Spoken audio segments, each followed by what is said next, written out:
हाँ जी, तो अब हम लोग जो है वो थोड़ा सा फ्रैक्शंस करेंगे, यानी कि अब हमें सिंप्लीफाई करना है। अब हमें हेडिंग में दिया गया है 8 का मतलब होता है प्लस। तो आप क्या करेंगे, हम ये सीखेंगे कि फ्रैक्शंस को आपस में किस तरह मल्टीप्लाई करना है। अब इसका इजी है बिल्कुल, हम एक मरतबा 1/2 ऐसे लिख देंगे, एंड की जगह पे हमें लगाना है प्लस, और फिर ये दूसरे वाला नंबर लिख देंगे हम 2/5। ठीक है जी। अब आपको ये करना है कि आपको जो इसके नीचे नंबर दिए गए हैं, यानी कि 2 और 5, ये जो नीचे दिए गए हैं, आपको इनका एलसीएम निकालना है। वो एलसीएम कैसे निकलेगा, वो एलसीएम ऐसे लिख देगा 2 और 5, और फिर ये लाइन इस तरह से आपको लाइंस लगा देनी है। अब आप देखोगे 2 या 5 इन दोनों में से कोई एक नंबर या ये दोनों नंबर 2 के टेबल में आ रहा है कि नहीं आ रहा है। तो हम देख सकते हैं 2 आ रहा है, तो साइड में हम 2 का टेबल ले लेंगे। 2 के टेबल में 2 1 टाइम पे आया, कॉमा का कॉमा, 5 आता नहीं है तो वो ऐसे उतर जाएगा। अब जो 1 बन गया उसको छोड़ दो, बाकी बचा 5 सिर्फ 5 में आता है, तो 5 के टेबल में 5 आ जाएगा 1 टाइम पे, ये नंबर ऐसे उतर जाएगा। आप इन दोनों को आपस में कर लें मल्टीप्लाई, यानी 2 × 5 आंसर आएगा 10। आपको करना ये है कि यहाँ पर एक लाइन लगानी है और 10 बीच में लिख देना है।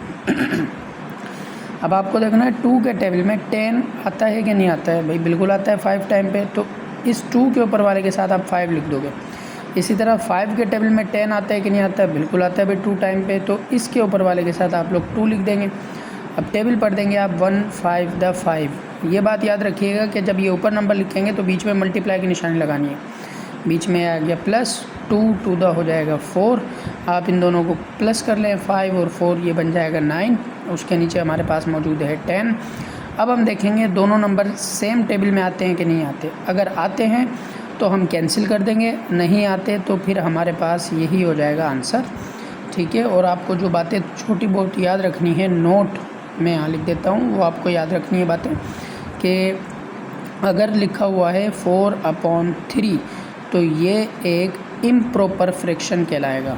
ये कहलाएगा एक इम्प्रॉपर फ्रैक्शन। हमें इसकी पहचान कैसे होगी, इसकी पहचान बिल्कुल आसान है। अगर ऊपर कोई बड़ा नंबर आ जाए, बड़ा डिजिट आ जाए, तो वो इम्प्रॉपर फ्रैक्शन होता है। लेकिन अगर ऊपर छोटा डिजिट आ जाए तो ये प्रॉपर फ्रैक्शन कहलाता है। आप इन दोनों में से कोई एक बात याद कर लें। मैंने इम्प्रॉपर की बात याद की हुई है कि अगर ऊपर बड़ा आ जाए तो इम्प्रॉपर होगा।